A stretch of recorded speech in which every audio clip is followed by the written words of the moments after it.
नमस्कार, मी आधी एकवार स्वागत आहे तुमचं अलिबाग मूळ मतदारसंघातील बातम्या विशेष कार्यक्रमामध्ये.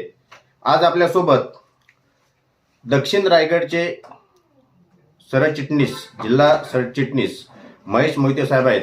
मोहिते साहेब, पहिल्यांदा स्वागत आहे तुमचं आमच्या चॅनलमध्ये. नमस्कार मित्रांनो, आज मी महेश मोहिते साहेब यांच्या सोबत याच्यासाठी आहे की मोहिते साहेब, मला काही भारतीय जनता पार्टीच्या गोष्टी कळलेल्या आहेत. खऱ्या अर्थाने आपल्याला चांगल्या पद्धतीने माहिती आहे की सध्या भारतीय जनता पार्टीचं देशामध्ये आणि महाराष्ट्र राज्यामध्ये सरकार आहे. असं असताना अलिबाग मूळ मतदारसंघातील अलिबाग तालुक्यातील जे तुमचे जुने जाणते कार्यकर्ते आहेत, पदाधिकारी आहेत, ते बहुसंख्य कार्यकर्ते आणि पदाधिकारी यांनी कालच सन्माननीय रायगडचे खासदार सुनील तटकरे यांची भेट घेतली आणि येणाऱ्या कार्यकालामध्ये भारतीय जनता पार्टीवर ते नाराज आहेत म्हणून भारतीय जनता पार्टी सोडून राष्ट्रवादीचे सर्वेसर्वा रायगडचे सुनील तटकरे यांच्या मार्गदर्शनाखाली प्रवेश करणार आहेत. तर ही गोष्ट कितपत खरी आणि कितपत खोटी आहे? नाही, माझ्या माहितीप्रमाणे जी आपल्याला माहिती आहे ती माझ्यापर्यंत अजून नाही. शेवटी आपण वार्ताहर आहात, त्याच्यामुळं भेट घेतली असेल तर मला वाटतंय त्याच्यामध्ये काही वावगं नाही. कारण आज राज्यामध्ये आणि केंद्रामध्ये जे सरकार आहे त्याच्यातला एक घटक पक्ष हा राष्ट्रवादी काँग्रेस पक्ष आहे आणि राष्ट्रवादी काँग्रेस पक्षाचे नेते आदरणीय सुनील तटकरे साहेब आहेत. त्याच्यामुळे घटक पक्षातल्या म्हणजे युतीच्या घटक पक्षातल्या एखाद्या नेत्याची भेट घेऊन जर त्यांच्याकडे काही कामासंबंधी चर्चा केली असेल तर त्यात काही वावगं नाही आहे. आणि माझ्या माहितीप्रमाणे कोणी नाराज नाही. भारतीय जनता पार्टी हा एका विचारधारेवर चालणारा पक्ष आहे. एका विचारधारेवर चालत असताना पक्षाची ध्येयधोरणं ही अत्यंत मनापासून जपणारे कार्यकर्ते भारतीय जनता पार्टीत आहेत. त्याच्यामुळं भारतीय जनता पार्टी कोण सोडेल अशी शक्यता निश्चितपणाने नाही. आणि तशी काही परिस्थिती असेल किंवा कोण काही नाराज असेल तर निश्चितपणाने मी स्वतः त्यांच्याशी संवाद साधेन, त्यांची मनधरणी करून त्यांची जी काही नाराजी असेल ती दूर करण्याचा प्रयत्न करेन. तर मोहिते साहेब यांनी आपल्याला सांगितलेलं की यांच्या कानावर अजूनपर्यंत गोष्ट आलेली नाही. परंतु मोहिते साहेब, मी आजच भारतीय जनता पार्टीच्या एका पदाधिकाऱ्याशी बोललो आणि पदाधिकाऱ्याशी बोलत असताना मी सांगितलं की मी त्याला कॉल ज्यावेळेला केला त्यावेळेला मी प्रश्न उपस्थित करण्याच्या ऐवजी तो अगोदरच मला बोलला की अशा पद्धतीने आम्ही राष्ट्रवादीमध्ये चाललेलो आहोत म्हणून तुमचा आम्हाला कॉल आलेला आहे. तर त्यांच्याशी माझं अशा पद्धतीने बोलणं झाल्यानंतर मी त्यांना सांगितलं की ही वस्तुस्थिती आहे का, खरी आहे का? त्यावेळेला त्यांनी मला सांगितलं की ही खरी परिस्थिती आहे. अलिबागमधील जिल्हा परिषद जे मतदारसंघ आहेत त्यातील जे पदाधिकारी आहेत, बूथ अध्यक्ष वगैरे असतील, असा 80 जणांचा आमचा ग्रुप झालेला आहे आणि येणाऱ्या कार्यकालामध्ये आम्ही हा भारतीय जनता पार्टी सोडून त्यांच्यासोबत जाणार आहोत. तर मी त्यांना म्हटलं की तुम्ही भारतीय जनता पार्टी पक्ष सोडून का त्यांच्यासोबत जाणार आहात, म्हणजे राष्ट्रवादी सोबत, जी आपली राष्ट्रवादी आहे तटकरे यांची. त्यावेळी त्यांनी असं सांगितलं मला की आम्ही गेले कित्येक वर्ष भाजपमध्ये प्रामाणिकपणे काम करत आहोत, परंतु आमच्या कार्यकर्त्यांच्या हाताला काम नाही आहे आणि त्याच्यामुळं आम्ही प्रामाणिक कार्यकर्ते इथे असताना आम्हाला काही ठिकाणी विचारात घेतले जात नाही आहेत. त्याच्यामुळे आम्ही नाराज आहोत आणि येणाऱ्या कार्यकालामध्ये तटकऱ्यांच्या मार्गदर्शनाखाली त्यांना चांगली विकास कामं मिळतील अशा पद्धतीने एक माहिती त्यांनी मला संबंधित एक आपल्या भारतीय जनता पार्टीच्या पदाधिकाऱ्यांनी दिलेली आहे. त्याच्यामुळं ही वस्तुस्थिती नाकारता येत नाही की ते सुनील तटकरे यांची भेट घेतलेली आहे आणि ते भारतीय जनता पार्टी सोडून जाणार आहेत. हे अजिबात नाकारता येत नाही. तुम्हाला माहिती आहे मी कुठलीही गोष्ट सत्य असल्याशिवाय हाताळत नाही. त्याच्यामुळं ही गोष्ट तुम्ही एवढे पदाधिकारी असताना, एवढे मोठे पदाधिकारी असताना जिल्ह्याच्या, तुमच्याकडून कशी काही निसटली, हा मला पहिल्यांदा तुम्हाला प्रश्न आहे. नाही, एक गोष्ट तर अशी आहे की आपण बोलताय त्याच्यातली सत्यता मी नक्कीच पडताळून पाहीन. आणि ती सत्यता पडताळत असताना बऱ्याच वेळेला काहींबद्दल, काही पदाधिकाऱ्यांबद्दल मतभेदांमुळे नाराजी होऊ शकते. शेवटी प्रत्येक पक्षामध्ये थोडीफार नाराजी किंवा पक्षातल्या अंतर्गत वादविवादामुळे नाराजी असू शकते. ते साहजिक आहे. परंतु ती नाराजी दूर करणं हे आमच्यासारख्या पदाधिकाऱ्यांचं कर्तव्य आहे. मी आजच जर या विषयात सत्यता असेल तर आपण ज्या विभागाचं नाव घेतलं त्या विभागातल्या प्रमुख पदाधिकाऱ्यांशी मी सुद्धा चर्चा करेन आणि या विषयामध्ये अतिशय सामोपचाराने काय मार्ग निघेल, नक्की त्यांची मागणी काय आहे आणि त्यांची नक्की समस्या काय आहे हे समजून घेऊन त्यांच्याशी बोलून याच्यात नक्कीच आम्ही मार्ग काढू. पण मी आपल्याला सांगतो की भारतीय जनता पार्टी 2019ला ज्यावेळेस निवडणुका झाल्या त्याच्यानंतर 2.5 वर्ष सत्तेच्या बाहेर राहिली. परंतु विरोधी पक्षामध्ये असताना देखील त्या ठिकाणी कोणताही कार्यकर्ता हा भारतीय जनता पार्टीला सोडून हा इतर पक्षात गेला नाही. जर सत्तेतून बाहेर असताना म्हणजे विरोधात असताना ज्यावेळेस महाराष्ट्रामध्ये सत्तांतरण झालं 2019 ते 2000 म्हणजे 19 नंतर 2-2.5 वर्ष, बरोबर. त्या कालावधीमध्ये सुद्धा भारतीय जनता पार्टीचा कार्यकर्ता कुठे हल्ला नाही. आणि आता सत्तेत असताना जर भारतीय जनता पार्टीची कामं होत नाहीत अशी जर काही खंत असेल तर नक्कीच या विषयाकडे लक्ष देण्याची आवश्यकता आहे आणि ती आम्ही नक्कीच सगळे पदाधिकारी एकत्रित येऊन या सगळ्या पदाधिकाऱ्यांशी कार्यकर्ते जे काही नाराज आहेत, मला माहित नाही कोण नाराज आहेत, बरोबर. परंतु नाराज असतील तर त्यांची नाराजी नक्कीच दूर करू. तुम्ही बोलल्याप्रमाणे गेले 2.5 वर्ष भारतीय जनता पार्टीमध्ये विरोधी पक्षामध्ये होता, मला चांगल्या पद्धतीने माहिती आहे. परंतु 2.5 वर्षानंतर आता भारतीय जनता पार्टी जवळजवळ 1 वर्ष झालेल्या सत्तेमध्ये आहे. सत्तेमध्ये असताना अशा पद्धतीने तुम्ही बोललात की तुमच्या नेतृत्वाखाली याच्या अगोदर अलिबाग मूळ मतदारसंघामध्ये दक्षिण रायगडमध्ये तुम्ही माजी जिल्हाध्यक्ष असताना तुम्ही तुमच्या मार्गदर्शनाखाली सर्व भारतीय जनता पार्टी चालत होती. आता सूत्र बदललेली आहेत. तुम्ही भारतीय जनता पार्टीचे जिल्हा सरचिटणीस झालेले आहेत आणि धैर्यशील पाटील जे शेकापचे माजी आमदार होते पेनचे, त्यांनी नंतर भारतीय जनता पार्टीमध्ये शेकापमधून सोडून भारतीय जनता पार्टीमध्ये प्रवेश केला. ते जिल्हाध्यक्ष आहेत. परंतु असं असताना तुमच्या मार्गदर्शनाखाली कधीही भारतीय जनता पार्टी इकडे तिकडे हल्लेला नव्हता. परंतु आज भारतीय जनता पार्टी 1 वर्ष सत्तेमध्ये आहे आणि 1 वर्ष सत्तेमध्ये असताना हे प्रामाणिक कार्यकर्ते पदाधिकारी यांना त्यांची 1 वर्ष सरकार सत्तेमध्ये असताना, त्यांची पार्टी 1 वर्ष सत्तेमध्ये असताना, आत्ताच मला वाटतं जवळजवळ 5-6 महिन्यापूर्वी सुनील तटकरे हे भारतीय जनता पार्टी आणि शिंदे सरकारमध्ये गेले आणि त्याच्यानंतर भारतीय जनता पार्टी 1 वर्ष सत्तेमध्ये असताना, एवढा मोठा पक्ष असताना त्यांना विकास कामं मिळत नाही, म्हणून ते विकास कामं मिळण्याचा एक जो मोठा त्यांचा प्रश्न आहे तो प्रश्न घेऊन तटकऱ्यांसोबत जात आहे. हे कितपत योग्य आहे? ह्याचा अर्थ भारतीय जनता पार्टीमध्ये पदाधिकाऱ्यांची कार्यकर्त्याची कामं होत नाही का? नाही, असं नाही आहे. बऱ्याच वेळेला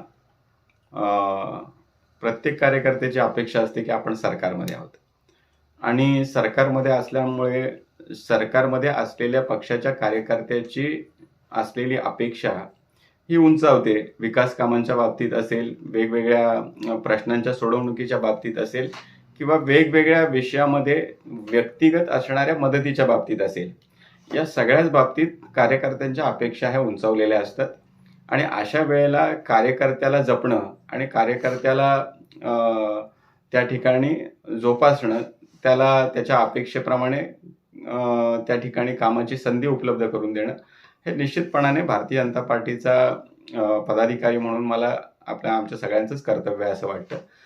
मला आपल्याला हे आवर्जून सांगायचं आहे की आदरणीय धैर्यशील दादा यांच्या नेतृत्वाखाली आम्ही सगळेच जण काम करतोय आणि त्यांच्या नेतृत्वाखाली काम करत असताना संपूर्ण जिल्ह्यामध्ये आज बघितलं तर झालेल्या ग्रामपंचायत निवडणुकांमध्ये चांगलं यश हे आम्ही संपादन केले.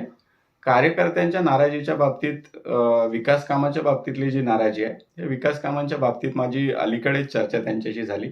या मतदारसंघाला म्हणजे अलिबाग मुरुड विधानसभा मतदारसंघाला भारतीय जनता पार्टी म्हणून साधारण 5 कोटी रुपयाचा निधी हा जिल्हा नियोजनच्या माध्यमातून देण्यासंबंधीचा निर्णय झाला आहे आणि हा निर्णय झाल्यानंतर सगळ्या कार्यकर्त्यांशी चर्चा करून विकास कामांच्या बाबतीतला निधी हा कार्यकर्त्यापर्यंत पोहोचला पाहिजे.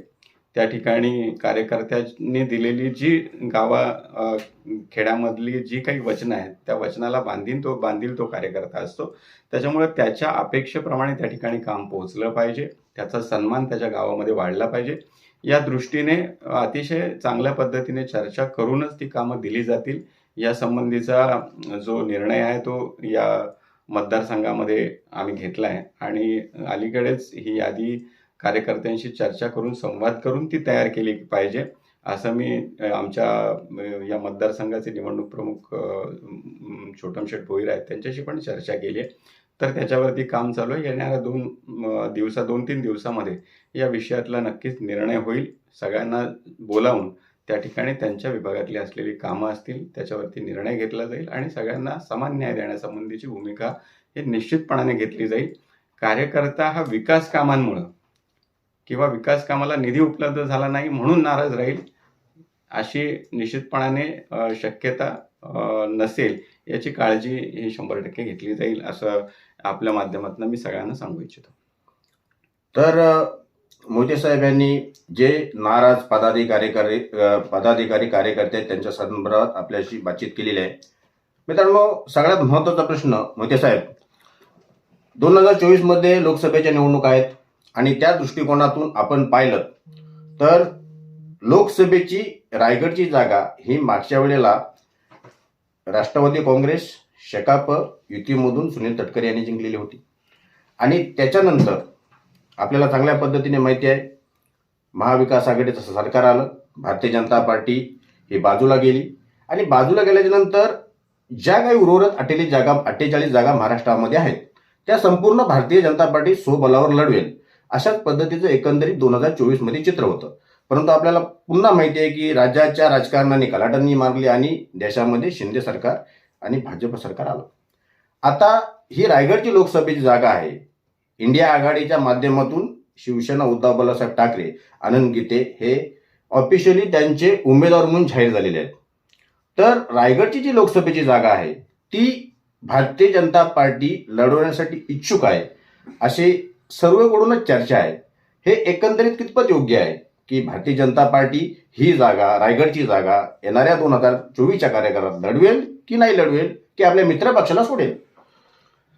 बघा, हा प्रश्न जो आहे मी या प्रश्नाचा अतिशय म्हणजे बघा, प्रत्येक कार्यकर्त्याच्या मनामध्ये इच्छा असते की आपल्या पक्षाचाच नेता हा कुठल्याही निवडणुकांमध्ये त्यांनी निवडणूक लढली पाहिजे, तो जिंकला पाहिजे.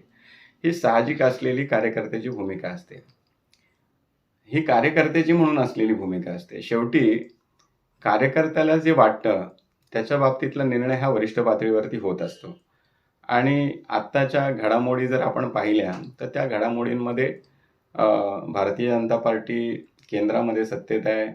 आदरणीय एकनाथ शिंदे साहेब मुख्यमंत्री यांच्या नेतृत्वाखाली, देवेंद्र फडणवीस साहेब यांच्या नेतृत्वाखाली आणि अजितदादांच्या नेतृत्वाखाली या ठिकाणी महाराष्ट्रामध्ये सरकार आहे आणि 2024चं जे मिशन आहे ते मिशन आहे की 400+ जागा ह्या केंद्रामध्ये आदरणीय नरेंद्रजी मोदी यांच्या नेतृत्वाखाली जिंकून अत्यंत दिमागदार असं यश हे भारतीय जनता पार्टी आणि मित्रपक्षांच्या माध्यमातून त्या ठिकाणी आलं पाहिजे यासाठी आम्ही सगळेच जण प्रयत्न करतोय.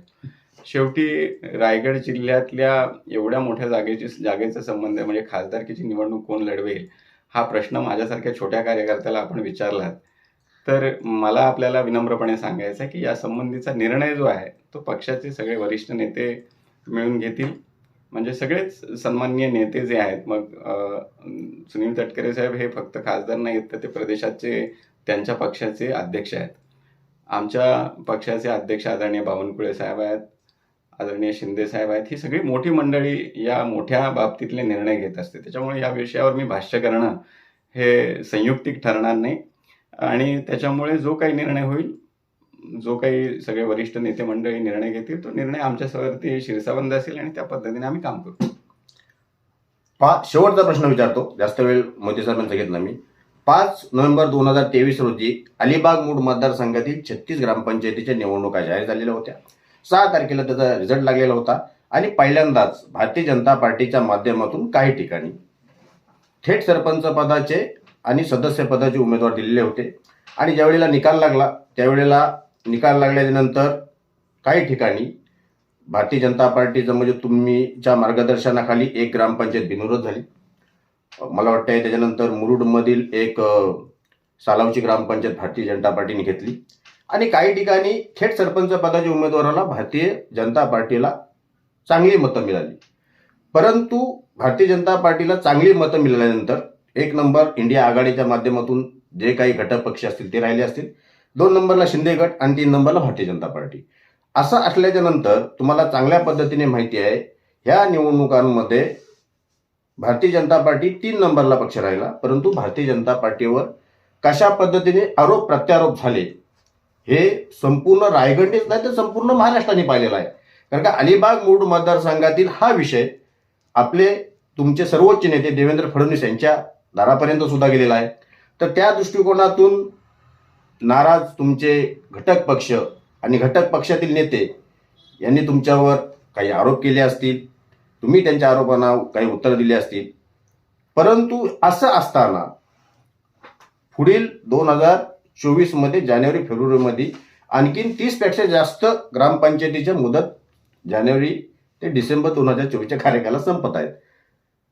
तुम्ही ज्या पद्धतीने आता ह्या 5 नोव्हेंबर रोजी 2023 रोजी झालेल्या निवडणुका स्वतंत्र लढणार, तशा येणाऱ्या ज्या काही निवडणुका आहेत ग्रामपंचायतीच्या, आपल्याला माहिती आहे ग्रामपंचायतीच्या निवडणुका ह्या चिन्हावर लढवल्या जात नसतात, त्या स्थानिक स्वराज्य संस्थांच्या स्वतंत्र निवडणुका असतात, स्थानिक पातळीवरच्या निवडणुका असतात.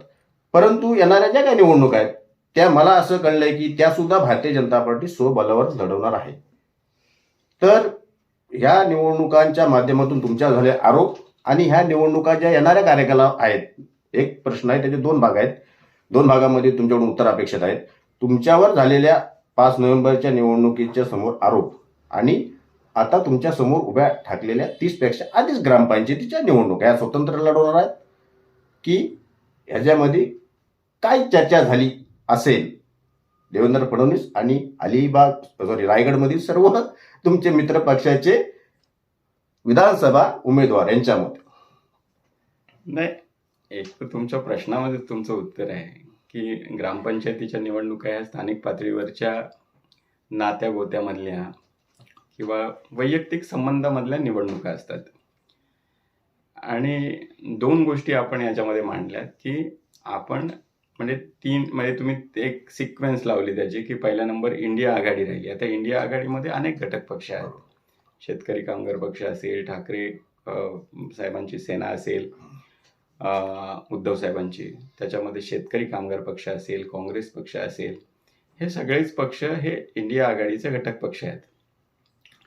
आणि 2 नंबरला शिंदे गट राहिला, जो की एक पक्ष आहे, आणि भारतीय जनता पार्टी हा एक पक्ष आहे.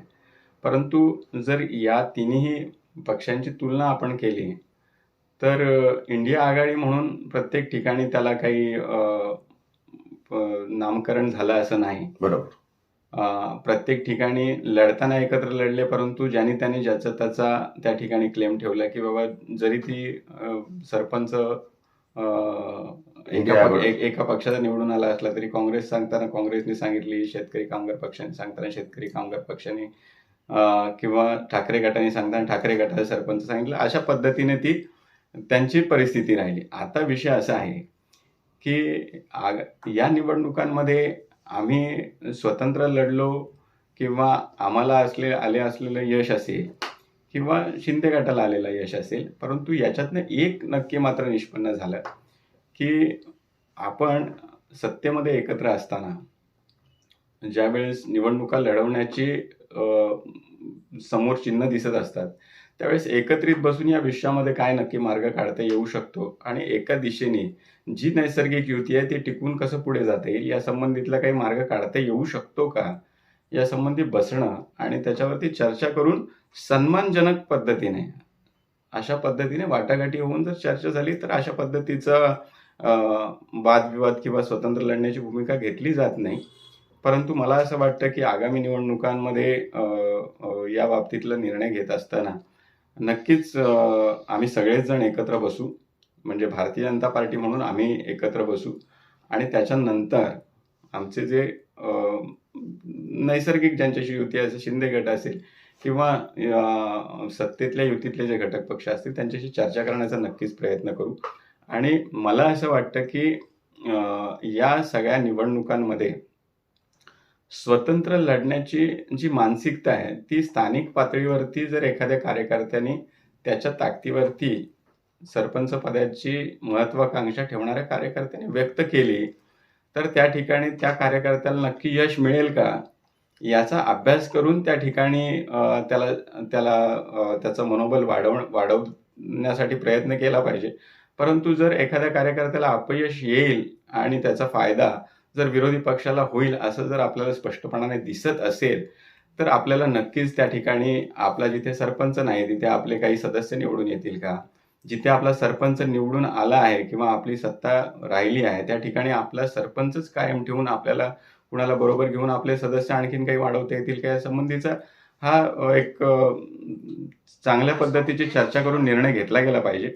अशा भूमिकेत नक्कीच आपण राहिलो पाहिजे. शेवटी ग्रामपंचायत निवडणुकांनंतर त्या ठिकाणी लोकसभेच्या निवडणुका आहेत आणि ग्रामपंचायत निवडणुकांमध्ये जर कार्यकर्त्यांची मनं कलुषित झाली युतीतल्या, तर त्याचा परिणाम हा लोकसभेच्या निवडणुकांवरती होईल आणि त्याच्यानंतर मग पुढे विधानसभेवरती त्याचा परिणाम राहील आणि मला वाटतं की जिल्हा परिषद पंचायत समितीच्या निवडणुकांमध्ये सुद्धा त्याचा परिणाम राहील. आणि शेवटी कार्यकर्त्यांच्या निवडणुकांमध्ये कार्यकर्त्याला यश मिळालं पाहिजे या भूमिकेतनं आपण निर्णय घेतले पाहिजे.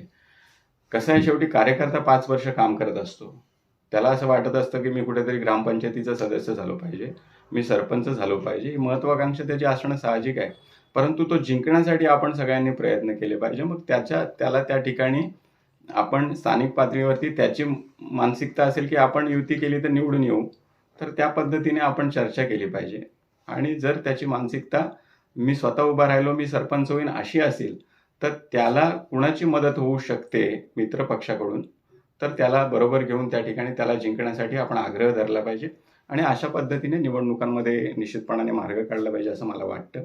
परंतु जे झालं त्याच्यातनं एक तर स्पष्ट झालं की एकमेकांशिवाय नुकसान दोघांचंही होतं. म्हणजे निवडणुका आता मला आरोप प्रत्यारोपांमध्ये जायचं नाही. खरं तर या गोष्टींची काही आवश्यकता नसते आणि आदरणीय देवेंद्र फडणवीस साहेब किंवा यांच्यापर्यंत हा विषय जाण्या इतपत मोठा विषय नाही. खरं तर या विषयांमध्ये स्थानिक पातळीवरती आम्ही सगळे बसून जिल्ह्याचे अध्यक्ष धैर्यशील दादा असतील, जिल्ह्याचे आमचे लोकसभा निवडणुकीचे प्रमुख आदरणीय धारप साहेब असतील, या सगळ्यांनी मिळून मार्ग काढता येईल. त्याच्यामुळे आगामी निवडणुकांमध्ये कार्यकर्त्याच्या महत्वाकांक्षेचा सन्मान करत त्या ठिकाणी कार्यकर्त्याला यश मिळेल अशा पद्धतीने मार्ग काढत असताना आपण त्याला यशस्वी कसं करता येईल या दृष्टीने आणि भारतीय जनता पार्टीच्या आज ज्या ठिकाणी अस्तित्व नाही त्या अस्तित्व निर्माण कसं होईल, जिथे अस्तित्व आहे, जिथे 1-2 सदस्य निवडून आले त्याचे 4 सदस्य कसे होतील आणि जिथे जास्त सदस्य निवडून आले त्या ठिकाणी आपला सरपंच कसा निवडून येईल याच्यासाठीचा आपण प्रयत्न केला पाहिजे. या भूमिकेतनं आपण सगळेजण काम करू. या भूमिकेत मी सर्व वरिष्ठ पदाधिकाऱ्यांशी चर्चा करेन आणि मला वाटतं की त्याच्यामध्ये यश येऊ शकेल. शेवटी पुढच्या निवडणुका ज्या आहेत त्या एकत्रितपणाने लढायच्या आहेत त्याचं भान ठेवूनच कार्यकर्ते आणि नेत्यांनी काम केलं पाहिजे. तर मित्रांनो, आपल्यासोबत महेश मोहिते साहेब होते. त्यांच्या म्हणण्यानुसार येणाऱ्या कार्यकालामध्ये लोकसभेच्या निवडणुका आहेत, पंचायत समिती जिल्हा परिषदेच्या निवडणुका आहेत, विधानसभेच्या निवडणुका आहेत. आता अलिबाग मूळ मतदारसंघामध्ये ज्या ग्रामपंचायतीच्या निवडणुका झाल्या त्याच्यामध्ये शिंदे गट आणि भाजपमध्ये जी वादात्मक परिस्थिती निर्माण झाली त्या वादात्मक परिस्थितीसाठी एकमेकांमध्ये मतभेद न होता, आपले मतभेदाचा फायदा दुसऱ्यांना न होता येणाऱ्या ज्या काही निवडणुका असतील त्या पक्षाचे नेते, कार्यकर्ते, पदाधिकारी यांनी सोबत बसून एकत्रित कशा लढता येतील असं त्यांचं एकंदरीत मत होतं. म्हणजे आगामी निवडणुका ज्या ग्रामपंचायतीच्या आहेत 30पेक्षा अधिक, त्या शिंदे गट आणि भाजप एकत्र लढले तर बरं होईल असं त्यांच्या एकंदरीत बोलण्यावरून दिसतंय. अशा पद्धतीने आपल्यासोबत भारतीय जनता पार्टीचे नाराज पदाधिकारी, कार्यकर्ते राष्ट्रवादी पक्षामध्ये जाणार आहेत त्या दृष्टिकोनातून आपल्यासोबत होते आणि आपण त्यांना ज्या ग्रामपंचायत निवडणुकांमध्ये शिंदे गट आणि भारतीय जनता पार्टी वादात्मक परिस्थिती निर्माण झाली त्याच्यासोबत काही प्रश्न विचारले, त्यांनी बहुमूल्य वेळ आपल्याला दिला, त्याच्याबद्दल आपण त्यांचे आभार मानतो. इथेच थांबतो. जर काम आवडलं असेल लाईक करा, शेअर करा, सबस्क्राईब करा. धन्यवाद.